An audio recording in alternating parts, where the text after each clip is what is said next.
In part one, we talked a lot about lists. We now understand that they're pretty straightforward. Libraries are pretty easy too, because libraries are just special kinds of lists. They also have one or more columns.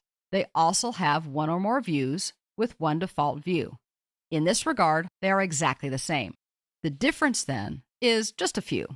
Primarily, lists are data, meaning they are just data, just columns, just like a spreadsheet, where you might have any variety of first names, last names, email addresses, office locations for a contact list. Libraries, on the other hand, do have columns associated with them.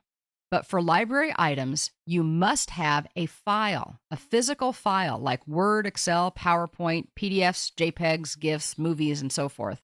You must have a file associated with those items. Lists can have attachments if the administrator allows it, but library items must have an associated file. That is the core difference between lists and libraries. For a library, the columns or the metadata describe the files, who the author is, what date was it created or modified, what's the actual file size or the playtime. But for libraries, the file is the most important, whereas lists only rely on the metadata or the columns themselves. The good news is, everything you learn about lists in this chapter applies to libraries as well. The features that are different or that are specific for libraries are going to be covered in their own chapter, and that's exactly why I organize it that way. Everything that you learn now applies to everything. The specifics for libraries will come a little bit later. So we know that we're going to have data in lists and libraries, but how do we monitor what's going on with those lists and libraries without having to go into every single list and library, which could be a very cumbersome and time-consuming process? Well, the answer is RSS feeds and alerts. These two things help us keep track of activities in SharePoint, because keeping track of them on our own could be overwhelming just because everything can be in so many different places. These all notify us of changes. They, again, kind of like lists and libraries, are similar yet different. Both of them include only a simple subject and link to the actual item. It doesn't give us the entire detail when it notifies us. Both can be delivered via text messaging, if that's configured for your version of SharePoint, or they can be delivered via email. The differences then are that RSS feeds apply to an entire list. And you can't configure an RSS feed. It's either subscribed or not, basically on or off. Alerts, on the other hand, can be configured. We have all kinds of choices that we can make with those. For alerts, there are a variety of additions, deletions, modifications, and properties that can be set to trigger an alert. With an RSS feed, it's just a change that triggers it in general. In addition, alerts can be set for an entire list or library, or just for an individual item that you're interested in, and not the entire list or library. We'll see what all of these different options are when we actually create an alert in another video.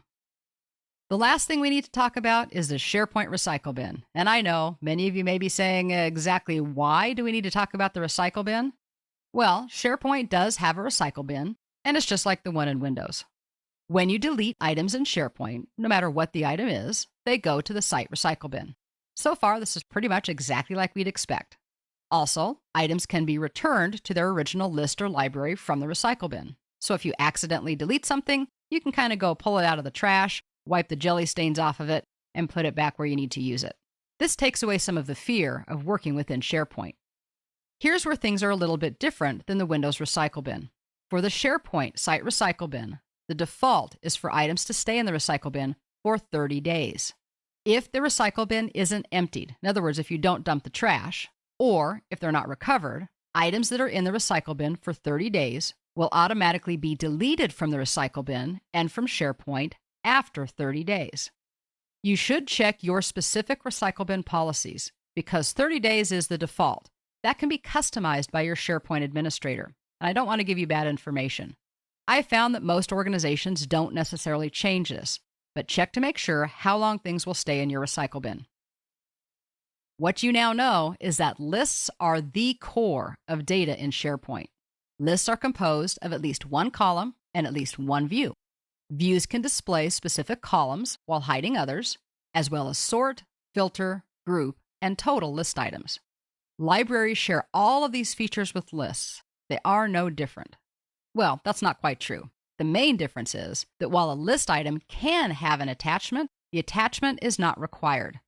A list only requires the data, the columns of information, while library items require an associated file. For library items, the file is the most important part of the entry. We know that we can get some help, that RSS feeds and alerts notify us via email or text when content is changed in SharePoint. Again, they're similar yet different. Alerts are configurable and more flexible than RSS feeds. And lastly, we also now know that SharePoint has its own recycle bin that works 99% exactly the same way as the one we're used to in Windows. Items are temporarily placed there when they're deleted, and they can be recovered if necessary. But unlike the Windows recycle bin, the SharePoint recycle bin does have a time limit, and if things sit there too long, SharePoint will automatically clean them out.